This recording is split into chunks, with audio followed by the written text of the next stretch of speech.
All right, let me get your attention, please. We're about to have a good spoken word / poetry with Miss Honey Sanaa.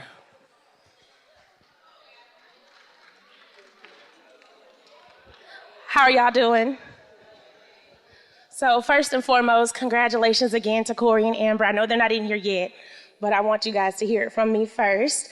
I'm so excited to be here with you to celebrate my line sister and her husband now. That's so awesome to be able to say that. So congratulations first and foremost to them.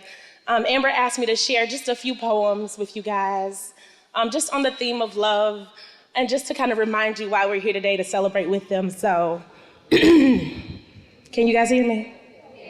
I'm not a big fan of microphones, y'all, so I'm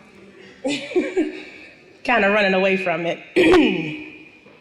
But this poem is called 11 Love Letters. And I chose this poem first to kind of symbolize where Corey and Amber came from, the kind of love that you want to build up to this point. So this is called 11 Love Letters. I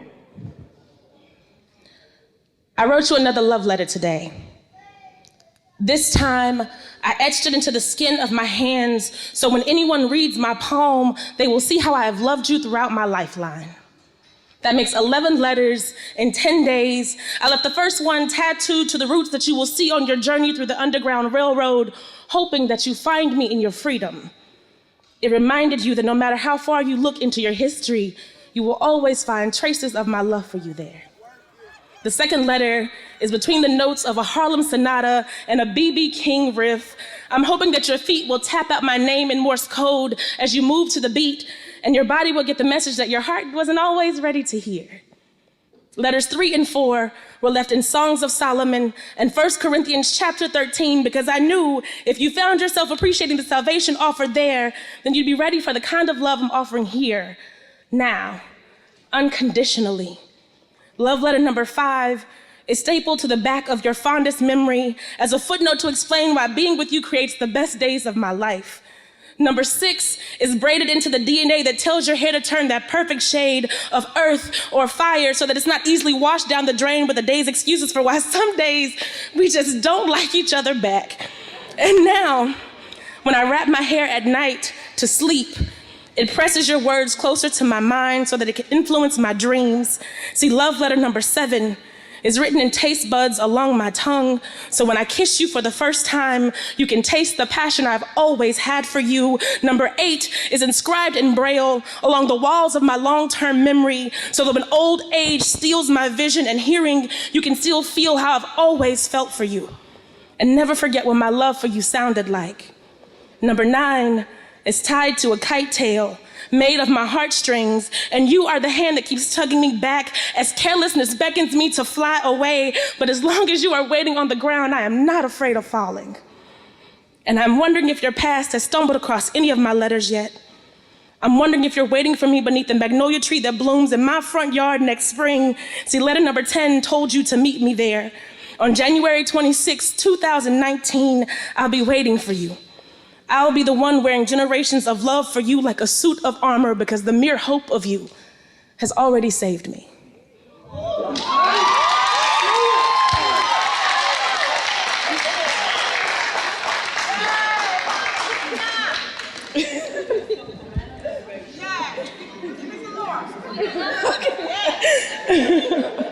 Yeah, I love Miss Gwendolyn. She is actually one of the first people, or actually someone, who's always encouraged me to write and always encouraged me to express my love for poetry. So I'm so happy to be able to share this day with Amber and her as well. So thank you, family, for being here.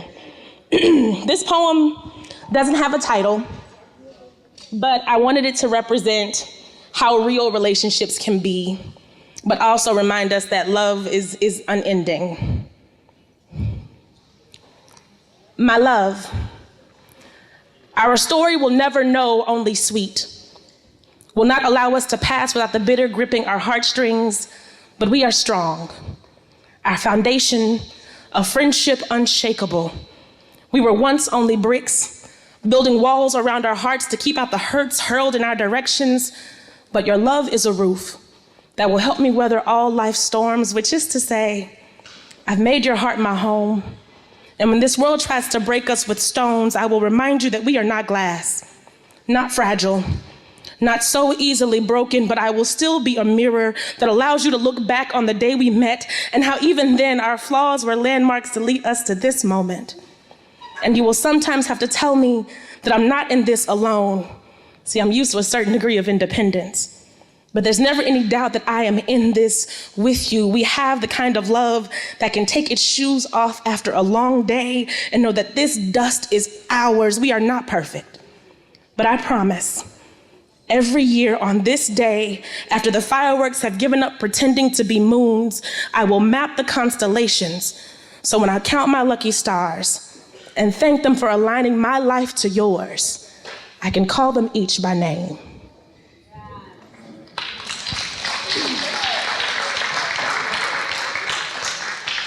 All right, y'all, just two more. Bear with me. I'm getting through them as quick as I can so we can move along. This next poem is kind of along the theme of the last one, but it's just another way to show the love that Corey and Amber have grown and developed over time. And that's so important to remember and to realize at a time like this. So this is called When Love is a Garden.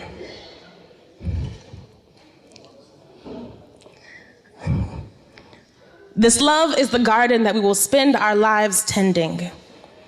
Your mind is the soil in which I will plant my deepest secrets, watch them bloom into dreams we can live for. My shoulders will be a trellis. We will intertwine our greatest hopes and watch them reach for the sky. And when the thorns remind us that this journey isn't without pain, the bloom of your eyes will be the rose that distracts me from the hurt. My love, I am not the greatest gardener. Tend to spend too much time admiring the journey of the sun across oceans of sky, but I can promise you this. Your spine is the tree grounding us firmly in place. You will invite me to rest in your shade while you dance to a wayward wind, and I'll remind you that it's okay to bend so you don't break, and our hands will tell the story of what love can bloom from such doubt. And when the world tells us that we are too different, too old, too young, too fast, or too slow, I will count the teeth in your smile like rings on a tree, each a story that reads, we are still growing into this.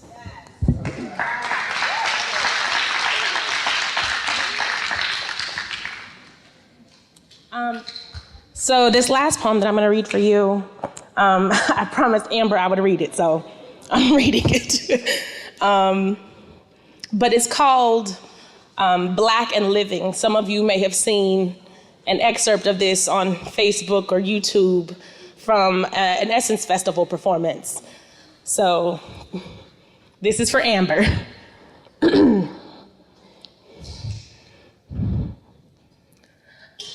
I find myself always writing about love, how it is a reckless knowing, how love is the split lip of a cat collar or a bark of disrespect in my direction, and how I will bathe my lover's knuckles in witch hazel and praise. See, love is praise to the Most High God, a reckoning or a beckoning beacon to this wayward girl. See, love is a girl on a moaner's bench in a Southern Missionary Baptist church. It's the night that she confessed Christ, her sisters standing with her. See, love is a spring revival and Miss Bessie's baked goods and spaghetti supper, because it's also the pastor's anniversary. See, love is the anniversary we are all trying to forget. It's been 11 years since my big mama died, and our tea cakes haven't tasted the same since. But love is the mango juice dripping down her knobby brown fingers, the same fingers that lace the quilt of revolution on my tongue. See, love is Pa's homemade whiskey on my tongue, banishing this cough to the back of my throat so this Negro spiritual can find its way out. Love is, I'm so glad I done got over, I'm so glad I done got over, I'm so glad I done got over at last. See, love is At Last by Etta James. And Frankie Beverly and Maze played at every fish fry all summer long. See, love is mess talking in a game of spades while the kids are banished from the cool of the porch. See, love is a mouth coated in dust from the yard that would not grow grass because an army of children's feet were always on the march here. See, here, love is dust washed down by a cool pop turned upside down in a styrofoam cup. It's cupped hands holding secrets that everybody already knew. It's Nunu and TT and Day Day Nim. Love is Miss Mary Mac, Mac, Mac, all dressed in black, black, black. Love is black. Love is Mama makes the soup, feeds her 10 and the 10 that just showed up in our shadows somehow until there are no plates or pie pans or Betty Crocker bowls left to hold her own food. See, Mama makes the meals and the time, and Daddy makes the money that pays the bills, and both think that this life is the best life. But life and love is getting to leave the fields in the evening and choose whether you will return the next day. Love is the sister who makes the jokes that will split us open, and somehow the tears hold us all together. See, black and living is love. But to be black and loved, now that is truly living.